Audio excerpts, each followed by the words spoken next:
राय के मुताबिक इजराइल और शाम 24 जुलाई को एक हाई लेवल मीटिंग करने वाले हैं। जनूबी शाम में सिक्योरिटी के नए इंतजाम पर तबादला ख्याल किया जाएगा। रिपोर्ट के मुताबिक इस मीटिंग की सदारत शाम के अमेरिकी सफीर टॉम बैरक करेंगे, जो हालिया दिनों में इजराइल और सीरिया में सालिसी का किरदार अदा कर रहे हैं। कहा जा रहा है कि इस मीटिंग में इजराइल और सीरिया के आला हुक्काम शरीक होंगे। सीरिया के स्वेदा में हुए इजरायली हमले के बाद दोनों के दरमियान ये पहली मीटिंग होगी। स्वेदा शहर में गुज़िश्ता हफ्ते इजराइल ने हमले किए थे। इजराइल ने दावा किया था कि द्रूज तबके की हिफाजत करने के लिए उसने सवेदा पर हमला किया था। वाज़ेह हो कि स्वेदा में द्रूज और कबाइलियों के बीच झड़प हुई थी, जिसमें 1000 से ज्यादा अफराद हलाक हो चुके हैं। इसी झड़प को खत्म करने के लिए सीरिया ने इलाके में फौज कशी की थी और जिसके बाद बताते चलें कि इजराइल ने स्वेदा पर हमले कर दिए।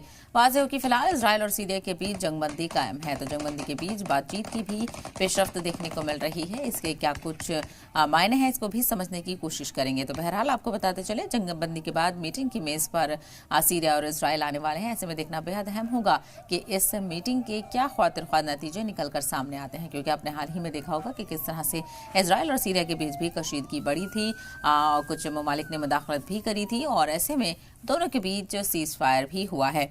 तो द्रूज की हिफाजत का हवाला देकर इजराइल ने हमला किया था और अमेरिकी सफीर टॉम बैरक की क़यादत में ये बैठक होने वाली है। ज़राए के हवाले से कहा जा रहा है तो इजरायली हमले के बाद ये पहली मीटिंग होने वाली है। दोनों मुल्कों के हुक्काम के बीच जो तबादला ख्याल होगा, देखना बेहद अहम होगा कि इसकी मीटिंग के बाद क्या कुछ नताइज निकल कर सामने आते हैं। क्या हालत बेहतरी की तरफ बढ़ेंगे या फिर कुछ शर्तें भी इस दरमियान रखी जाएंगी, क्योंकि आज जब हमले हुए थे तो कई लोगों की हलाकत भी हुई थी। Of course, that Secretary Rubio has emphasized the importance of prioritizing the safety and security of U.S. citizens. We can confirm the death of, and this is the Sueda region, what we're discussing, of Syria last week, of U.S. citizen Hossam Saraya. We offer condolences to the family on their loss. We are providing consular assistance to them, but in the midst of the further conversations, I can't give you any more details. Except what we've already discussed.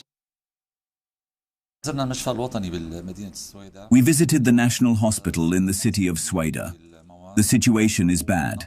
There is a severe shortage of supplies and a lack of medical staff. The infrastructure needs significant support at the National Hospital. In general, the markets were closed and services are nearly at a standstill. Humanitarian intervention in the city is urgently needed.